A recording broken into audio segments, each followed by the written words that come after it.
Hello खुलुमबाय बयखौबो दिनैनि गोदान भिडिअ नोंथांमोनखौ बरायबावनाय जाबाय। दिनैनि भिडिअ आङो सावरायगोन सासे उन्दै बैसोआव हाबा जानाय आरो न'खर गारनानै खारनाय दिनै जोंनि बर' हारियाव गोदान बाथ्रा नङा।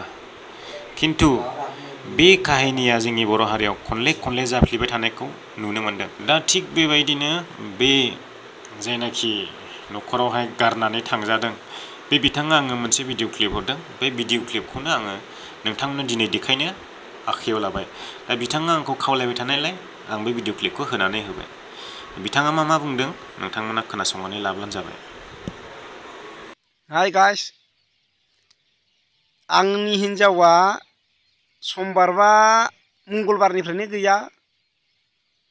ओमफ्राय आङो दायो नागिरगासिनो दङ।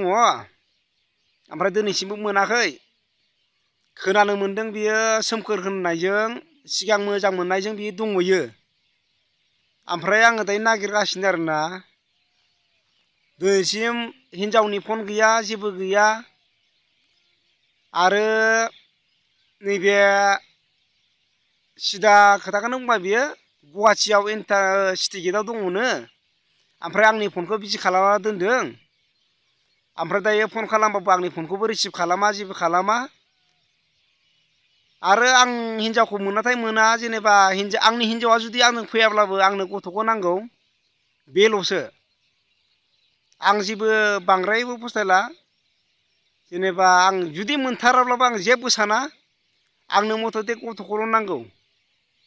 आं थारमाने बाहेरायाव खामानि मावनो थांदोंमोन। बिनि सिगांनि बियो थांखाबाय। अब्ला आङो आंनि बिबाजै मोना फन खालामनानै बुङोब्ला बियो थांबाय न'आव। उदालगुरि होननाय मोनसे बे जायगा, बेयाव गस्ला पेन्ट फिसालानो बायनो थांदों बिदि होनना बुंना गालांदोंनो न'आव। बिनिफ्राय दिनैसिमबो न'आव गैया। खोनानो मोननाय मथे बियो बै सिगांनि मोजां मोननाय सेंग्राजोंनो दंहैयो। बिनि नामा जाहैदों सोमखोर आरो दिंखियाबारिनि। औ, बेबायदि। आरो आङो दायो गोसोआव सानदों, आङो दायो दसेबो थानो सुखुला आरो फिसालाखौ आरो हिन्जावखौबो गोसोखाङो। बेबायदि आरो आं माबायदि सानबाबो सानख'ला, न'आव गोजोन गैला। आं दायो थानोनो दसेबो सुखुला। फिसालाखौ आं बिराद गोसोखांबाय थायो। हिन्जावखौबो गोसोखाङो। जेनेबा बियो जायजोंखि थाङा मानो फैनो हागोन। आरो आंनो फिसालाखौ गथायफैनांगौ, बेल'सो। आंजों जुदि रायजो जानो गोसो गैयाबा फिसालाखौ आंनो होनांगौ आरो गाव थांनांगौ, बेल'सो। जेरैखि जायाबाबो आंनो फिसालाखौ नांगौ। आंनि हिन्जावा जुदि आंखौनो गनायाबा, बे सेंग्रानि नामा जादों सोमखोर आरो दिंखियाबारिनि एड्रेसा दिंखियाबारि, हरसिंगा दिंखियाबारिनि जादों। आंजों जुदि रायजो जानो गोसो गैयाबाबो हिन्जावा थांथों, आंनो फिसालाखौ नांगौ।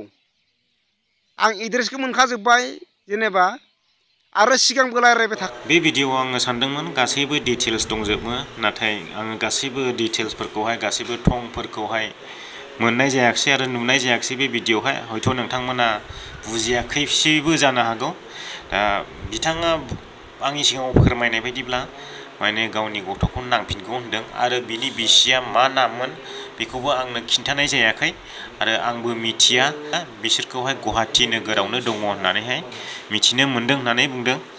दा काहिनिफ्राथ' माबायदि आंबोथ' मिथिजोबा। दा आङो बुंदोंमोन भिडिअ'आवहाय क्लियारै बुंजोबनो थाखाय, नाथाय बिथाङा आन्दायखोना माखो भिडिअ' बानायफेरि मानसि। दा माने सर्टकाट बायदि जाबाय आरो। जायखिया आंनिफ्राय आङो बेखौल' बुंनो सानो, नोंथांमोना जेरावखि नुवा बे मानसिखौहाय, बे जेनाखि आङो नाम्बार होदों बे नाम्बारावहाय कल खालामनानैहाय खिन्थाहरब्लानो जाबाय। आरो बियो बुंदों गावनि बिसिया बेजों संसार जानो गोसो गैयाब्लाबो बियो गावनि गथ'साखौ होफैफिननो थाखाय खावलायदों। दा बेखौनो बुंनानै आङो दिनैनि भिडिअ'खौ फोजोबबाय। दा नोंथांमोनखौ लास्टआव खनसे खावलायबावो, नोंथांमोना जेरावखिया नुवा बेखौहाय कल खालामनानै खिन्थाहरबानो जाबाय। नामफ्राखौथ' मिथिनाय जायाखिसै आंबो, बबे गामिनिमोन आरो मा नाममोन बेफोरखौथ' डिटेल्सै खिन्थानाय जायाखिसै बेबो। दा आं मा बुंबावनो नोंथांमोनखौहाय। दा नोंथांमोना जेनाखि बे फट' होनायजोंहाय मिलायनाय नुदोंब्ला खिन्थाहरब्लानो जाबाय अननानै। गोजोन्थों।